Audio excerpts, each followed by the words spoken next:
comics, and in this DC comic review I'll be covering The Flash issue 787 and World's Finest issue 8.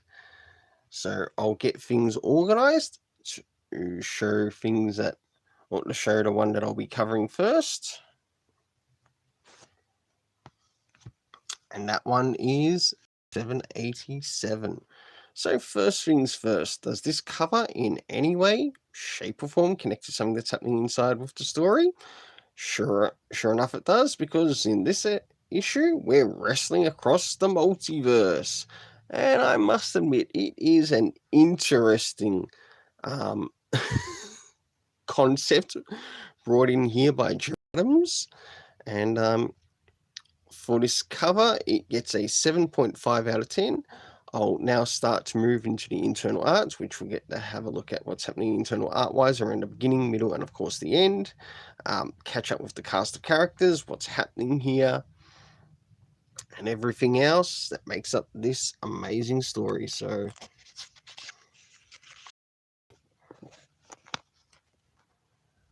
as the story begins here, or as we start to move into the beginning of the story, we've got Wally West catching up with his kids and family, and it's really nice to see that these characters are having a bit of family time, something that we could do more with in say the Superman and Batman kind of stuff, especially with Damian Wayne and what's happening there, and also John Samuel Kent, especially bringing back our real John Samuel Kent, the one that's meant to be 10 turning 11 years old, not the one that, not Bendis boy, that Brian Michael Bendis brought in, and also Tom Taylor brought in. But as we can see here, there's a bit of family fun here as they start to watch this wrestling across the multiverse, and we end up seeing the hosts of the show, and it's really nice to see like different characters and also even new different species being brought in to the world of DC. I'll now start to move towards the middle of the story.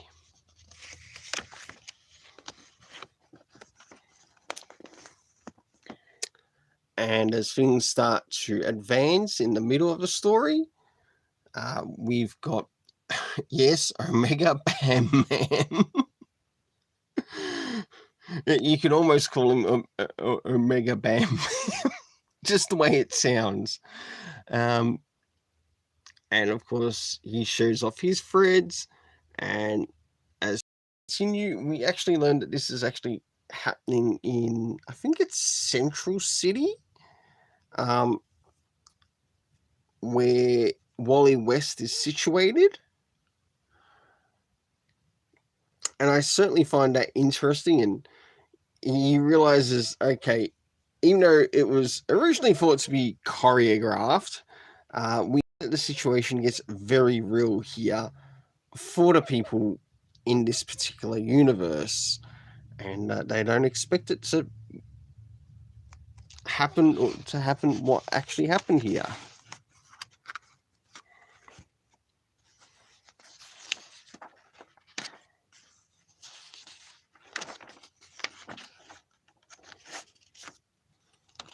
So, starting to move towards the end of the story, we get to see what happens, and we finally reach a final round of characters, and we do end up finding out that, yes, even Wally West has to get involved in the situation to prevent any more damage from happening in the city.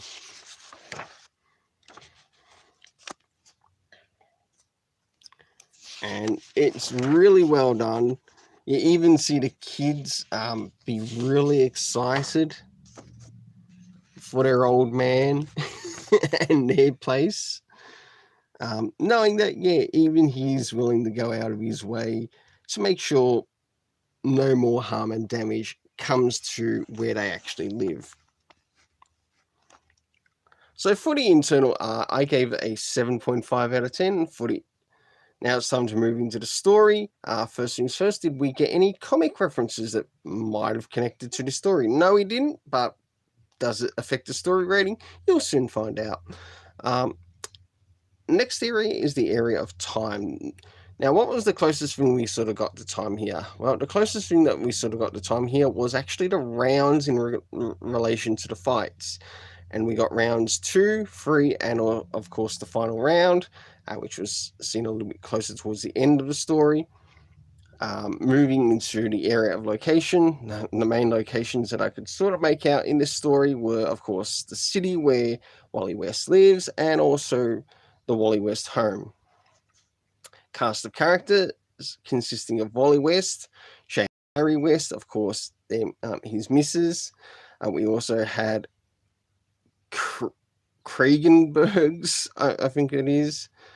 And of course, that Omega Bam Man.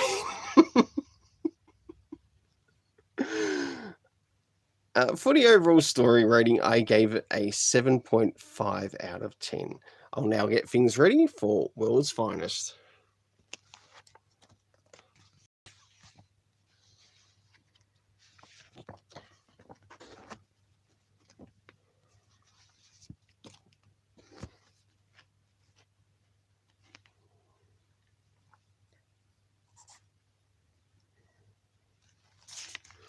Alright, now it's time to finally make a start on Mark Waid's World's Finest.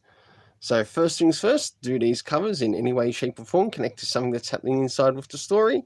Sure enough they do, because in this one, we've got the character,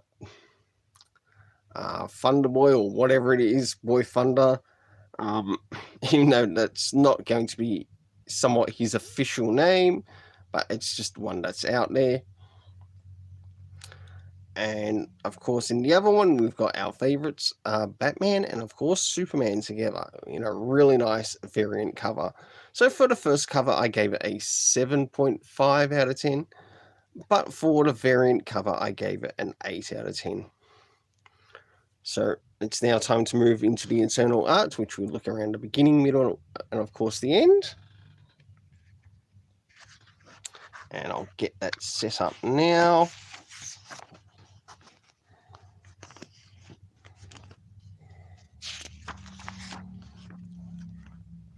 And as things begin, we already move straight into something which is indicated as later. And we see that this incident is happening in San Carlos in Costa Rica. So really nice work there in relation to both the editor and the writer, making sure we, the audience, know where things are happening. Of course, we end up catching up with Supergirl, the new sidekick of Superman, of course.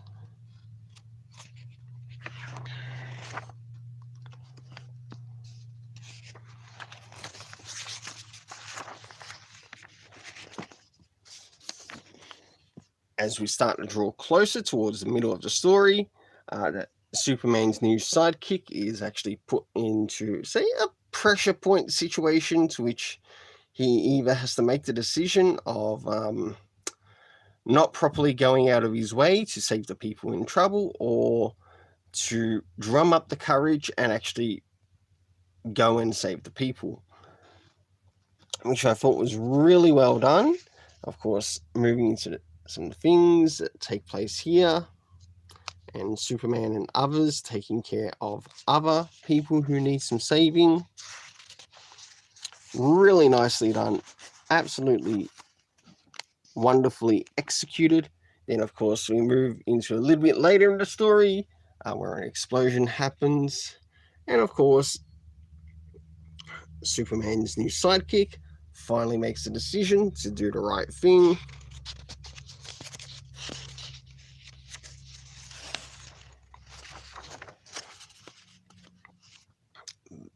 But even Batman is still suspect of him, which I think is really good.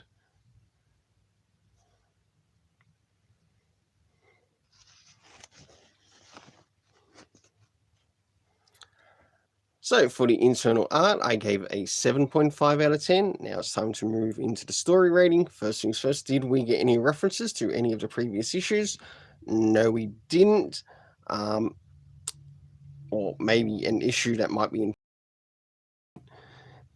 moving into the next area, and that is of time. So the only indications that we got of time, which I must admit were lazy in its execution, were the words later and of course late.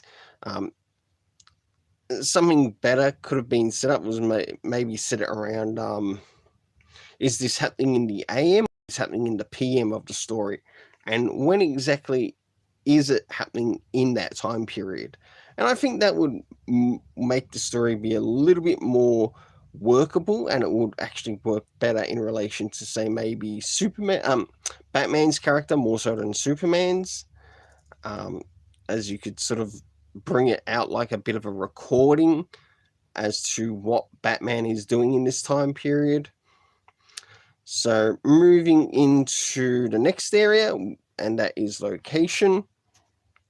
And we first location we move into is a Teen Titans headquarters near a cliff outside Gotham City. And then we've got San Carlos in Costa Rica. And last but not least, we're given elsewhere, which we got no idea where that elsewhere is. That too could have used a little bit more imagination. But let's move into the next thing, and that is the cast of characters. And in the cast of characters, we end up meeting Speedy, Kid Flash, of course, Robin, Aqualad, Wonder Girl, David Sekila, who is the character who's becoming known as Boy Thunder, of course, Batman and Superman, Supergirl, and we had one of the Blue Beetles in here. I believe it might have been Ted Cord, and last but not least, the Joker towards the end of the story. Overall story rating for this is a 7.5 out of 10. Until then, let's keep it colourful and have yourself an awesome day.